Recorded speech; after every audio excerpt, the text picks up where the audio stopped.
শীতে কাঁপছে দেশের দক্ষিণ পশ্চিমাঞ্চলের সীমান্ত জেলা চুয়াডাঙ্গা। নতুন বছরের প্রথম দিন থেকে জেলার 4 উপজেলার উপর দিয়ে বইছে মৃদু থেকে মাঝারি শৈত্যপ্রবাহ। এতে কাবু হয়ে পড়েছে 13 লক্ষাধিক মানুষ। আরও জানাতে সরাসরি যুক্ত হচ্ছেন সহকর্মী বিপুল আশরাফ। বিপুল, চুয়াডাঙ্গায় কেমন শীত অনুভূত হচ্ছে, মানুষের ভোগান্তি কেমন হচ্ছে বা আপনি কি দেখতে পাচ্ছেন, আমাদেরকে বিস্তারিত জানাবেন। ধন্যবাদ নওশীন।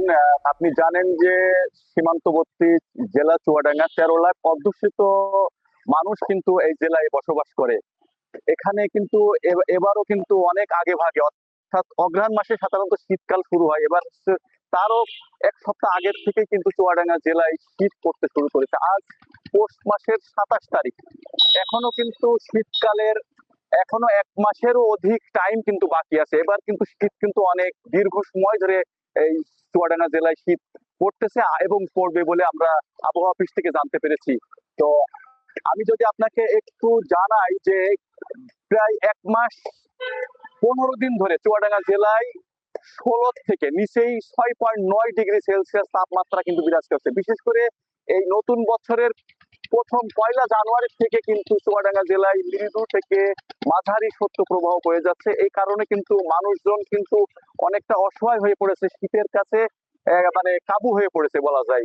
এই কারণে কিন্তু হাসপাতালে কিন্তু অনেক রোগী বেড়ে যাচ্ছে, বিশেষ করে ডায়রিয়া রোগী, শীতজনিত অন্যান্য রোগে আক্রান্ত হচ্ছে। আমি হাসপাতাল সূত্রে যেটা জানতে পেরেছি, 100-এরও অধিক ডায়রিয়া রোগী চুয়াডাঙ্গা সদর হাসপাতালে প্রায় এভারেজে প্রতিদিনই ভর্তি থাকে।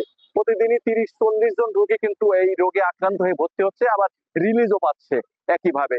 আবার আমি চুয়াডাঙ্গা কৃষি সম্প্রসারণ অধিদপ্তরের উপপরিচালকের সাথে কথা বলেছিলাম।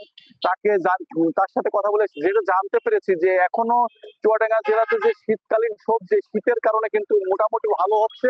তবে একটা শঙ্কার কথা উনি আমাকে জানিয়েছেন যে বোরো ধানের যে বীজতলাটা, এটা একটা ক্ষতিগ্রস্ত হওয়ার একটা সম্ভাবনা দেখা দিয়েছে। তবে তিনি কৃষকদের পরামর্শ দিচ্ছেন যে এখানে বীজতলা যাতে পলিথিন দিয়ে ঢেকে রাখতে হবে এবং মাঝে মাঝে সেচ দিয়ে এই মানে কুয়াশাটাকে যাতে নিবারণ করা যায় সেই চেষ্টা করার জন্য উনি বলছে। তবে ইতিমধ্যে বীজতলা থেকে এখন ধান কিন্তু মাঠে রোপণ শুরু হয়ে গেছে, এই জন্য সংখ্যাটা অনেকটা কেটে গেছে। তবে আজকে যদি আমি চুয়াডাঙ্গার আপনার একটু আবহাওয়ার খবর দেখাতে চাই, আজকে সকাল 8টার পরপরই কিন্তু রোদ, ঝলমলে রোদ আকাশে কিন্তু মেলে ধরেছে।